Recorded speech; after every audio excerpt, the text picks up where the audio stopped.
Alright folks, Haas here, and clearly it has been a while. No, the channel is not dead. I am still going to be uploading to YouTube as frequently as possible.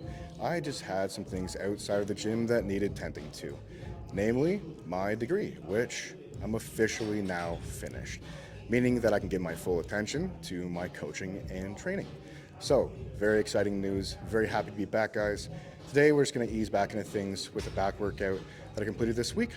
Something nice and simple, a little more vlog style, although I do want to move more towards some educational content that I think you guys would actually benefit from yourselves.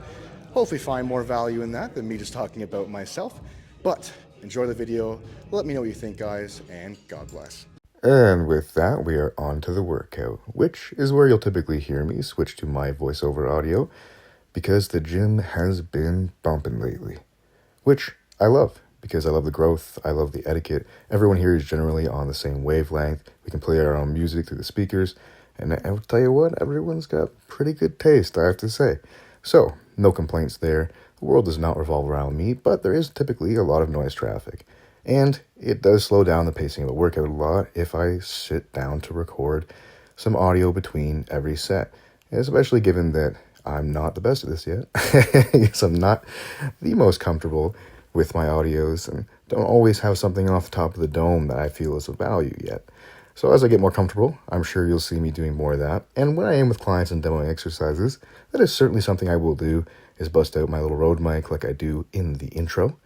But for now, you should just see me going through the dynamic warm-up for my typical, not just back day, but most of my upper body days. Starting things off in that first clip with some Y raises, followed by, I believe that was my serratus rollouts there with a foam roller. And these are just some scapula pull-ups, so it looks like a very short range of motion, but as you can tell, this is certainly not attempting to be a proper pull-up. That is just to get my scapula moving and get them tracking in the right direction prior to the real workout. Which, as you've been watching for a few moments now, is a single arm cable lat pullover with the rope attachment. And these guys are great because I can really wrap that elbow around the rib, which is my all-time favorite cue for activating the lat.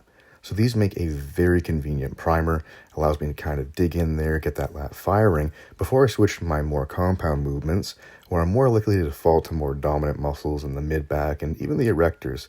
So this does a really good job of isolating those and making sure that I'm able to feel them out and involve them in movements coming after this to the best of my ability. Another thing that I appreciate about these is that they stop me from getting out of scapular position. And when you do that, you lose tension in the lats. As you'll actually see in this next exercise, because for whatever reason, I had a heck of a time trying to stay out of my traps and stay in my lats, mid-back, etc.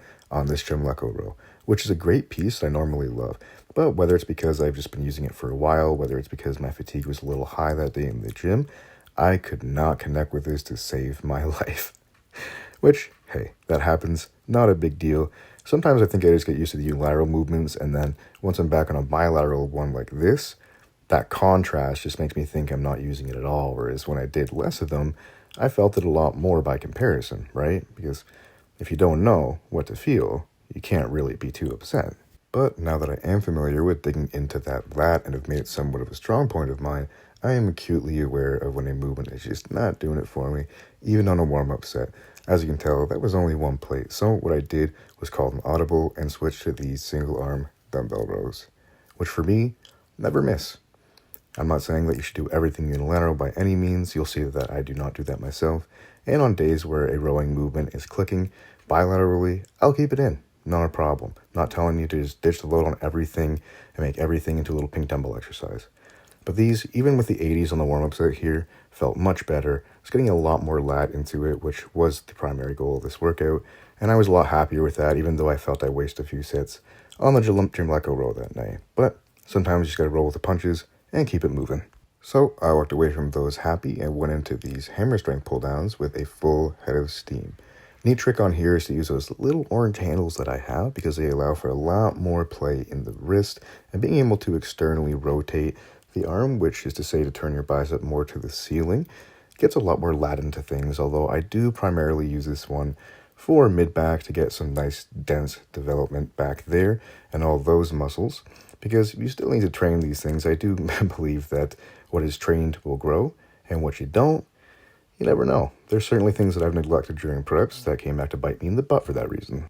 So even if you're someone like me who's a competitive bodybuilder and you receive the feedback from judges or your coach that you have great density and detail in your back, but you could use more lats, still train that detail and density, because worst case scenario, that maturity, those lines in your back, the more you train it, the more you build that up, still looks awesome. And what you're seeing here is my last lat movement. This is a really tricky movement. It's very detail oriented, but the idea is just to kind of row that lat into your back pocket. That's the simplest way I can describe it. Moving on to biceps, first up we have our hammer curls, one of my all-time favorites. And you may be thinking, well, these are more of a forearm exercise, are they not? And you wouldn't be wrong, because there is a lot of brachialis involved in these, and that's why I love them personally. Because you're killing two birds with one stone, getting lots of forearm work, lots of thickness through that bicep, although that's anecdotal. I know that's been disproven by literature, but it works for me, and if it ain't broke, don't fix it. Next, we have another simple, yet in my opinion, at least, underrated forearm/bicep exercise, and that is reverse cable curls. These guys can be really nasty.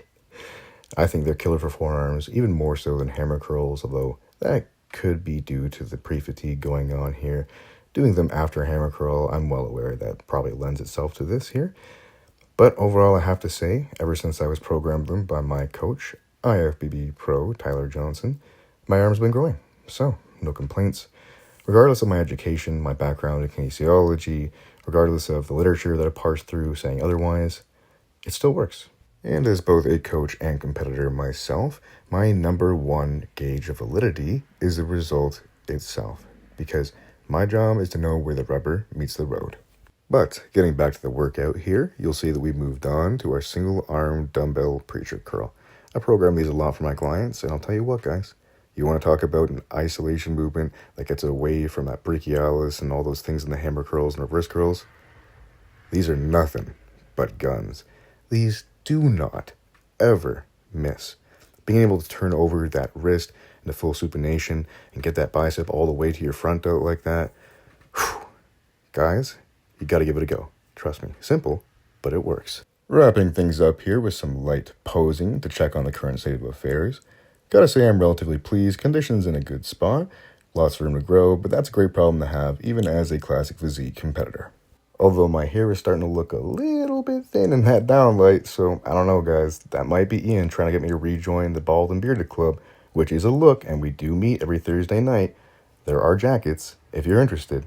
But until then, guys, God bless, and I'll see you next time.